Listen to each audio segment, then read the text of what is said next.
Meus irmãos queridos, para a mensagem de hoje, eu convido os irmãos a abrirem suas Bíblias. Nós vamos ler dois textos. Daniel 4, 34 e 35. E depois leremos o Salmo 93, seus 5 versículos. Vamos tratar, mais uma vez, sobre a soberania de Deus. Então, Daniel 4, 34 e 35, diz assim: Mas ao fim daqueles dias, eu, Nabucodonosor, levantei os olhos ao céu, tornou-me a vir o entendimento, e eu bendisse o Altíssimo, e louvei e glorifiquei ao que vive para sempre, cujo domínio é sempre eterno, e cujo reino é de geração em geração. Todos os moradores da terra são por ele reputados em nada, e segundo a sua vontade ele opera com o exército do céu e os moradores da terra. Não há quem possa deter a mão, nem lhe deter a mão, nem dizer: que fazes? Rei Nabucodonosor, reconhecendo quem era Deus, o Senhor da terra, soberano sobre a terra. Agora vamos ler Salmo 93, um homem de Deus, falando o seguinte: Reina o Senhor, revestiu-se de majestade, de poder se revestiu o Senhor e se cingiu. Firmou o mundo que não vacila. Desde a eternidade está firme o seu trono, tu és desde a eternidade. Levantam os rios, ó Deus, levantam os rios o seu bramido, levantam os rios o seu fragor. Mas o Senhor nas alturas é mais poderoso do que o bramido das grandes águas, do que os poderosos vagalhões do mar. Fidelíssimos são os teus testemunhos. À tua casa convém a santidade, Senhor, para todo o sempre. Aqui é um salmista que não diz quem é, esse salmo não diz o autor, né? Mas certamente era um dos responsáveis pela lei, pelo ensino de Israel, lei levítica, né? Então, meus filhos, como eu disse, vamos falar mais uma vez sobre a soberania de Deus, uma mensagem no mesmo tom da mensagem do boletim, que eu já falei para vocês hoje de manhã, é outra mensagem, mas é o mesmo tema.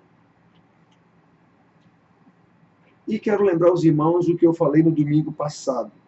Como em tantas vezes eu já falei também, mas eu tenho dito aos irmãos que eu não tenho nenhum interesse em fazer pregações homiléticas bonitas, psicologizadas, adocicadas, agradáveis a quem quer que seja. E citei, domingo passado, 2 versículos de Paulo aos Gálatas e aos Tessalonicenses, em que ele diz isso. Não tem interesse em querer agradar ninguém. Se eu quisesse agradar homens, não seria servo de Deus. Então, o que eu digo, meus filhos, a vocês, eu vivo dizendo, eu não digo nada de mim mesmo. Não é juízo de valor, não é invenção minha, eu não quero agradar, eu não quero ser agradar para ninguém. Eu estou dizendo o que Paulo disse. Paulo, um apóstolo. Pois bem, um irmão me enviou um desses quadrinhos de zap que vocês mandam para mim toda semana, e eu sempre comento aqui algum, né? E esse zap, esse quadrinho era de Calvino, em que ele diz o seguinte, está lá a frase dele no zap, está a foto lá dele e a frase dele lá. O dever de um teólogo e pastor não é agradar o ouvido, mas fortalecer a consciência, ensinando o que é verdadeiro, certo e útil. Então, sinceramente, irmãos, até por sugestão do irmão que mandou, eu tive vontade de encaminhar isso a todos vocês, dizendo o seguinte: quem sabe, irmãos, alguém que não ouve de bom grado que o velho pastor que ensina, citando a Bíblia, citando os apóstolos, quem sabe ouvirá o que Calvino disse. Então, irmãos, o capítulo 4 de Daniel, do livro de Daniel, foi escrito pelo rei Nabucodonosor na primeira pessoa, rei de Babilônia, um rei ímpio usado por Deus como seu servo para juízo contra o seu povo Judá. Isso não é tremendo? Como eu lembro a vocês de vez em quando o conceito de tremendo. Tremendo é algo ou alguém que faz tremer. É algo ou alguém que causa temor.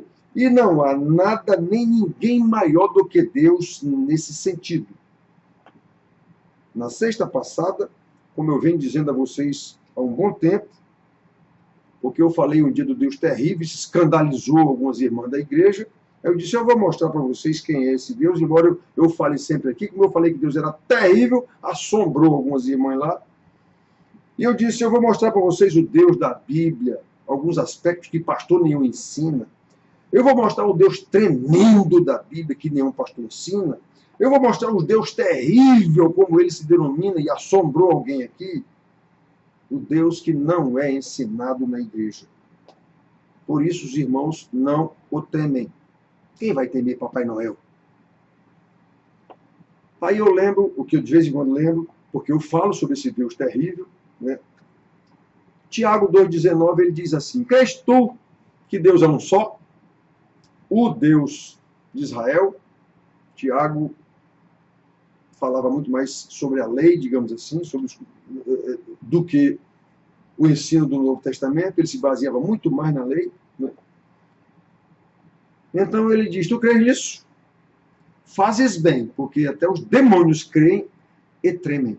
Aqui está o terror desse versículo. Os demônios creem e tremem. Os crentes dizem que creem e sequer temem. Imagine tremer diante do Deus tremendo. Pois é, irmãos. O texto lido, o primeiro texto que nós lemos, escrito por um rei ímpio que foi obrigado por Deus a reconhecer a sua soberania. Pois é, esse conhecimento da soberania absoluta de Deus, da sua providência, graça e juízo sobre toda a sua criação, é fundamental para que adoremos e glorificamos a Deus com santo temor, como até mesmo o rei Nabucodonosor, um rei todo-poderoso na terra, o fez. Nós precisamos desse conhecimento para que cultuemos Deus de forma correta. Se não tivermos a noção exata da soberania de Deus, como Nabucodonosor teve, dentro dos limites da compreensão das coisas divinas que ele mesmo nos revela, não lhe ofereceremos uma adoração aceitável, como até Nabucodonosor ofereceu. Irmãos queridos, quando eu escrevi aqui, dentro dos limites da compreensão, é porque a Bíblia nos está escrita, mas nem tudo está revelado ainda. Então, o que não está revelado, nós não temos direito de saber ainda. Esses arrogantes que ficam interpretando o Apocalipse são arrogantes. Não foi dado a conhecer ainda aquilo. Então, a Bíblia diz, lá em Deuteronômio 29, quase todos conhecem esse versículo, que as coisas encobertas pertencem a Deus, mas as reveladas pertencem a nós e a nossos filhos. Ou seja, o que é encoberto não nos é dado ainda saber. Mas o que é revelado, nós temos obrigação de saber, para ensinar aos nossos filhos. Pois bem, irmãos, todos nós sabemos que a Bíblia foi inspirada por Deus, mas foi escrita por homens, na sua linguagem própria e dentro do seu contexto sociocultural, político, religioso.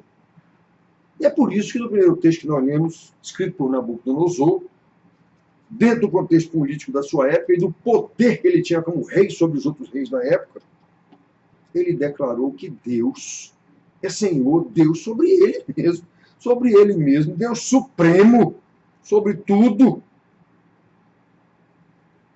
Ele é a autoridade sobre, inclusive ele, Nabucodonosor, sobre os exércitos dos céus. Ele é soberano sobre tudo. Foi dado a este rei ímpio essa revelação. Então, irmãos, infelizmente, como o nosso contexto sociocultural, político, religioso é diferente do contexto bíblico, e por não estudar a Bíblia, porque os pastores também não ensinam, a igreja perdeu ou nunca teve essa noção da soberania de Deus como rei soberano sobre a terra, sobre toda a sua criação. Isso não é novidade. Já acontecia lá em Israel e Deus acusa em Oséias. Meu povo está sendo destruído porque lhe falta o conhecimento, porque tu, sacerdote, te esqueceste da minha lei. Ou seja, sacerdote, tu não estás ensinando a minha lei. Por isso eu castigarei a ti e a teus filhos, aqueles a quem tu ensinas. É isso que quer dizer. Então, irmãos, para nos ajudar, vamos ler alguns versículos que nos mostram como os escritores bíblicos, os patriarcas, os profetas, os reis, enfim, os líderes colocados por Deus sobre o seu povo, tinham consciência da soberania de Deus e por isso requeriam do povo de Deus adoração plena, fazendo coro, inclusive, com toda a criação de Deus. Eles falam nos montes, as aves, o mar, tudo louva a Deus. Até um cântico que a gente diz, só tu, pecador. Por que não louvas a Deus? Então nós vamos ler aqui, irmãos, alguns textos rápidos. Eu até escrevi aqui para ficar mais fácil, não estar mais folheando a Bíblia. 1 Reis 22, 19. Lembre que a pregação do domingo passado, nós falamos em 1 Reis 22 e fomos até o 18. Aquela questão lá de Micaías, o único profeta verdadeiro contra 400 profetas falsos de Acabe. Então o 19 é quando ele começa a dizer ao rei realmente a visão que ele teve. Aí está assim o 19, 22, 1 Reis 22, 19. Micaías prosseguiu. Ouve, pois, estava falando a Micaías, ó rei, a palavra do Senhor. Veio o Senhor assentado no seu trono, e todo o exército do céu estava junto a ele, à sua direita e à sua esquerda. Lembram que o rei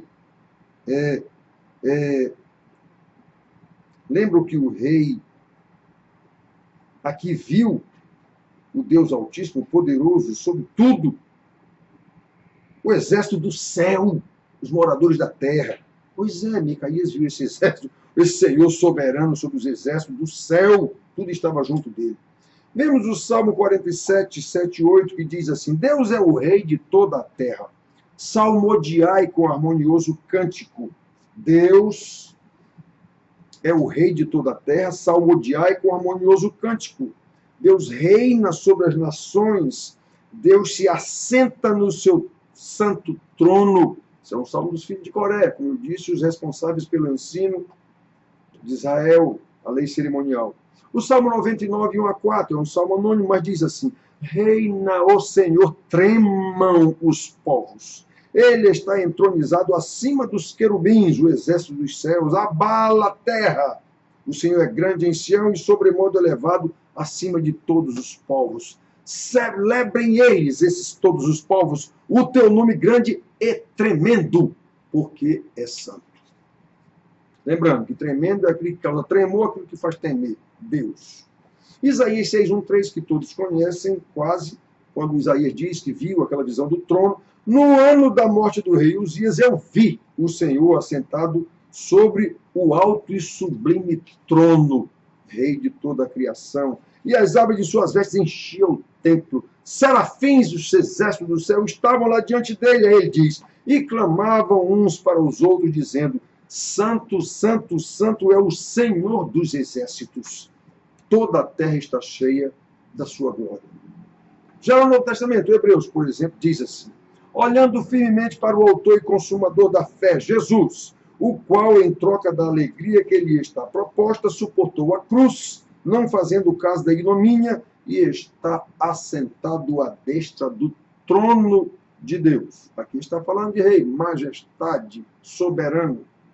Lá em Apocalipse 3:21, na sua carta às igrejas que ele tinha na mão, o Senhor Jesus, no capítulo 3, versículo 21, diz assim: ao vencedor, ou aquele que obedeceu o que eu estou dizendo, se arrepender, dar-lhe-ei sentar-se comigo no meu trono, assim como também eu venci e me sentei com meu Pai no seu trono. Isso que o escritor aos Hebreus diz que ele está sentado à destra do trono de Deus. Pois é, eu me assentei com meu Pai no seu trono, e ao vencedor eu vou dar sentar comigo. Irmãos queridos, quando meditamos em versículos como este, meditar é ficar lembrando. Eles não nos deixam esquecer que Deus reina soberanamente, exercendo domínio completo sobre a sua criação. Nós precisamos ter isso em mente para que possamos ter um relacionamento correto com o nosso Senhor. Nada, irmãos queridos, nada, absolutamente nada acontece em toda a criação de Deus sem que Ele decida e faça cumprir, utilizando-se inclusive dos meios que Ele também providencia. E nada, irmãos, nem ninguém pode frustrar os seus planos. Como Jó bem sabia e declarou, eu falei sobre isso em várias pregações, das últimas pregações que eu fiz aí, por causa do alvoroço da política, as pessoas, os crentes, os irmãos, achando que Deus perdeu o controle e que eu é que tenho que fazer alguma coisa. Bem sei que tudo podes, e ninguém dos teus planos, e nenhum dos teus planos pode ser frustrado. João 42, 2. É a igreja que tem que fazer alguma coisa. Quem deu esse poder, igreja? Onde é que tem isso na Bíblia? É claro, irmãos, que como também sabemos, nós somos criados à imagem e semelhança de Deus.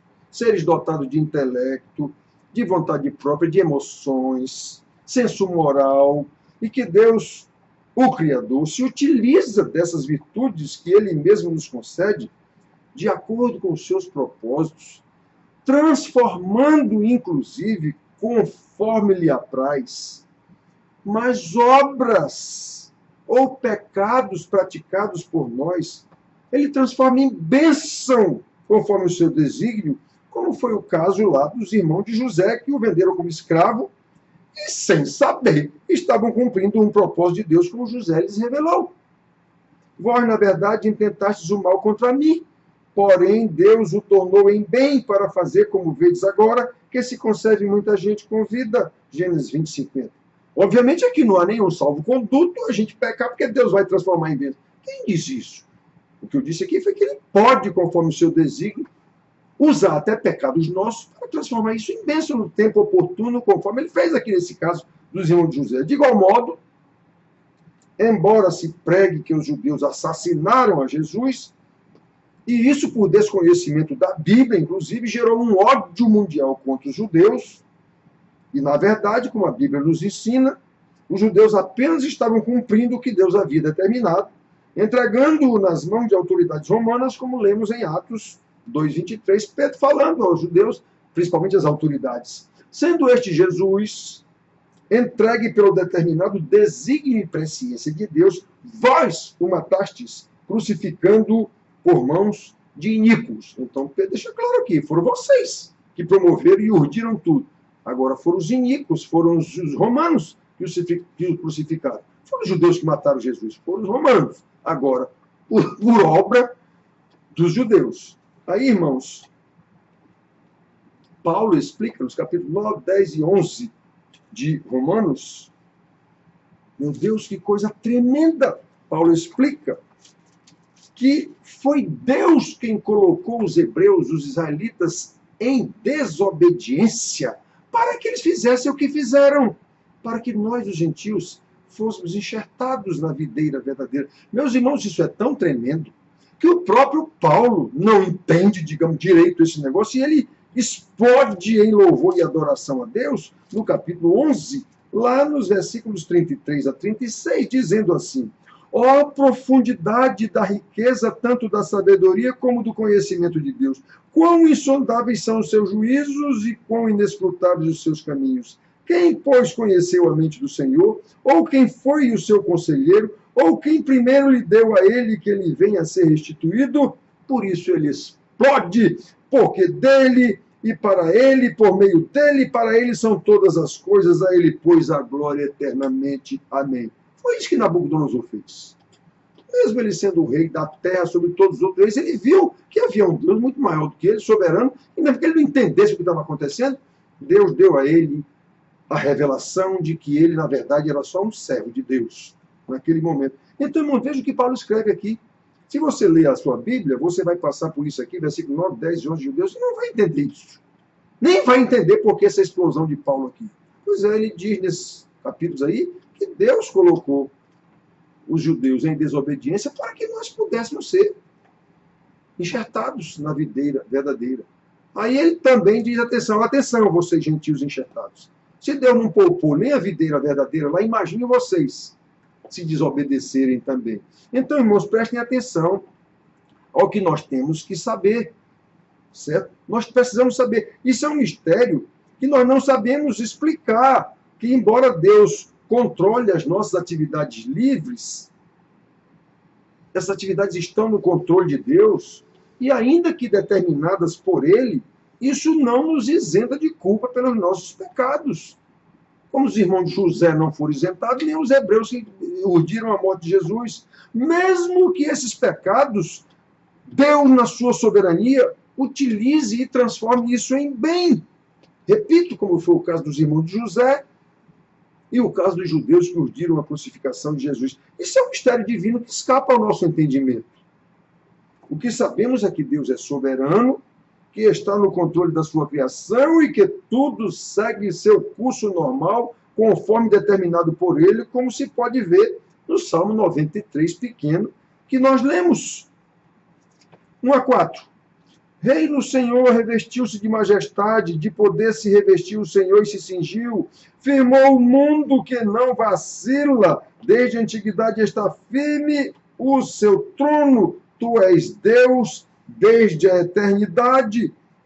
Levantam os rios, ó Deus, levantam os rios o seu bramido, levantam os rios o seu fragor. Mas o Senhor nas alturas é mais poderoso do que o bramido das grandes águas, do que os poderosos vagalhões do mar. Lembrando, esses poderosos vagalhões do mar pode ser, no que nós conhecemos, a destruição, um tsunami. Quer dizer, Deus controla tudo isso. Então, irmãos, como podemos ver e observar nesses versículos 1 a 4, o salmista sabia que a soberania de Deus garante a estabilidade do mundo contra todas as forças, inclusive do caos, do mar, do tsunami, seja o que for. Venha o que vier, aconteça o que acontecer, o Senhor soberano é mais poderoso e controla todas as coisas, inclusive as forças da natureza, que são incontroláveis pelo homem. Imagine as coisas que até são controláveis pelo homem, como é o caso da política. Por que então ficamos tão apreensivos com a possibilidade de caos provocada pelo próprio homem, se sabemos que Deus é soberano sobre tudo e sobre todos e garante a estabilidade do mundo contra todas as forças, inclusive do caos, da natureza, que nós não temos, um vulcão, um tsunami, um terremoto, que nós não temos condição nenhuma, nevasca nos Estados Unidos e na Europa, nós não temos condição. Ou ainda, não sabemos que aquilo que nos pode parecer o caos, no nosso caso da política, como o caos sociopolítico, econômico, que tanto tememos que aconteça em nosso país, não apenas está sob o controle de Deus, como também é providenciado por Ele. Ou não cremos no que está escrito na Bíblia? É por isso que no versículo 5, a primeira parte, o salmista afirma que o governo soberano de Deus é confirmado pelos seus próprios testemunhos, que são fidelíssimos. 5a. Fidelíssimos são os teus testemunhos. Nós não conhecemos a Bíblia, nós não lemos a Bíblia, nós não sabemos a história de todo velho, inclusive a de José, que nós falamos, a história de Jesus, que nós não sabemos essa história. Não sabemos que Deus providencia todas as coisas, boas ou más, de alguma forma, estão no controle de Deus, e sob a sua soberania, e sob a sua providência. Nós não sabemos disso. Então, como é que nós queremos mudar os rumos do mundo, os rumos da política ou alguma coisa, enquanto igreja? Que cada um faça o seu papel. Então, irmãos, olhem só. Em todo o texto bíblico, repito, nós podemos ver que as promessas de Deus são cumpridas na sua plenitude, sejam elas favoráveis ou contrárias ao seu próprio povo. A palavra de Deus, que é seu testemunho, que devemos conhecer e confiar com tremor e santo temor, porque sabemos que Ele é Senhor soberano. Os irmãos sabem a preocupação que nós temos e o esforço que fazemos para ensinar a palavra de Deus aos irmãos em 16 anos que nós estamos aqui. Vai fazer 17, dia 24 de fevereiro do ano que vem. Então, irmãos, é por saber que Deus é Senhor soberano, santo e justo, que na sua segunda parte desse versículo 5b, o salmista conclui, e nós precisamos concluir com ele, que o governo soberano de Deus é afirmado no seu testemunho exatamente para requerer do seu povo reverência e santidade, o que só pode ser demonstrado, como eu repito isso aqui o tempo inteiro, com a nossa obediência à sua palavra, um tremor e santo temor, porque Ele é Senhor soberano de nossas vidas. Olha o 5a. Fidelíssimos são os teus testemunhos. Se conhecemos, sabemos disso. À tua casa convém a santidade, Senhor, para todo sempre. É por isso que tem esses testemunhos fidelíssimos aqui, como eu também repito, Romanos 15:4, Paulo dizendo que o que outrora foi escrito, para o nosso ensino foi escrito, inclusive para nos encorajar, para que tenhamos esperança. Ou isso não serve para nós? Então, meus filhos, prestem atenção, irmãos queridos, quando temos consciência da soberania de Deus, com o entendimento da amplitude dessa soberania, não podemos deixar de lutar por uma vida de santidade em obediência à sua palavra. Repito, com tremor e santo temor, porque essa é a vontade do nosso Senhor soberano para o seu povo, e foi para isso que ele nos escolheu e nos salvou, para sermos santos como ele é santo, como ele disse lá em Israel, como Jesus repetiu também a Israel, mas já no contexto de transição para a igreja, como Pedro, apóstolo, que ouviu dele, repetiu do mesmo jeito, sede santos como eu sou santo, e como Paulo, principalmente em todas as suas cartas, nos ensina como é que a gente deve ser santo, como Deus é santo, porque ele nos salvou para isso. Pregamos tanto sobre isso nesses últimos dias, falando sobre Deus, sobre a igreja, sobre o que ela tem que fazer. Então, meus filhos, esse é o papel do povo de Deus.